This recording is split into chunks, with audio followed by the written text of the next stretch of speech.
मुंबई विद्यापीठाचे पदवी परीक्षांचे निकाल अजूनही रखडलेत। यामुळे लाखो विद्यार्थ्यांचं भवितव्य सध्या धोक्यात आहे। मुंबई विद्यापीठाच्या या भोंगळ कारभाराविरोधात सर्व स्तरातून टीका होतीये।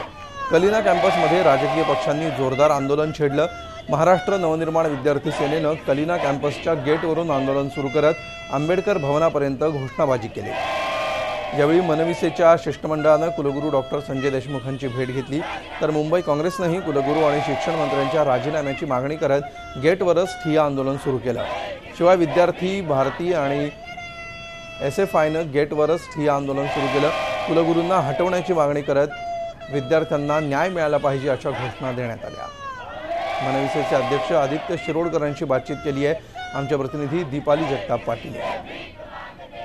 महाराष्ट्र नवनिर्माण विद्यार्थी सेनेने मुंबई विद्यापीठाच्या कलिना कॅम्पसमध्ये जोरदार आंदोलन सुरू केलंय।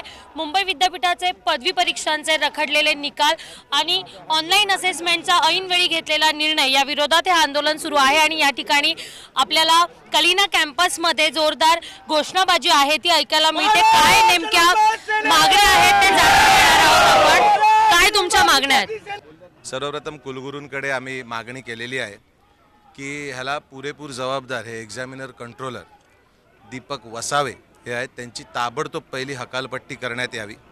नंबर 2, इथनं जी बाहेरच्या राज्यातल्या विद्यापीठात असो किंवा देशाच्या विद्यापीठात असो किंवा परदेशात जाणाऱ्या मुलांची जी संधी हुकलेली आहे, ज्यांच्यासाठी इतर विद्यापीठांचे दरवाजे आता बंद झालेले आहेत, तो आता सर्व ताण हा मुंबई विद्यापीठावरती येणार आहे।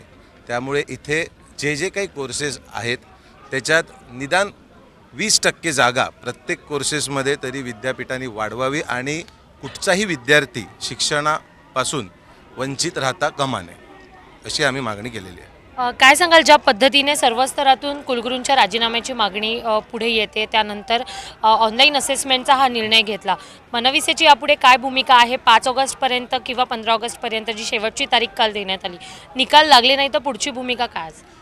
कुलगुरूंनी आम्हाला आता सांगितलेलं आहे की 10 ते 16 तारखेच्या मध्ये ते सगळे निकाल लावणार आहेत।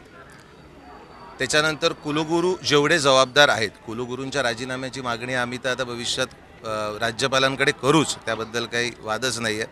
पण त्यांच्याबरोबर एक्झामिनर कंट्रोलरही तेवढेच दोषी आहेत जे ते डिपार्टमेंट हेड करत असतात। त्यामुळे त्यांची पहिली ताबडतोब हकालपट्टी करणं ही आमची पहिली मागणी होती। शंकरसह दीपाली जगताप पाटील, झी मीडिया। झी 24 तास रहा एक पाऊल पुढे।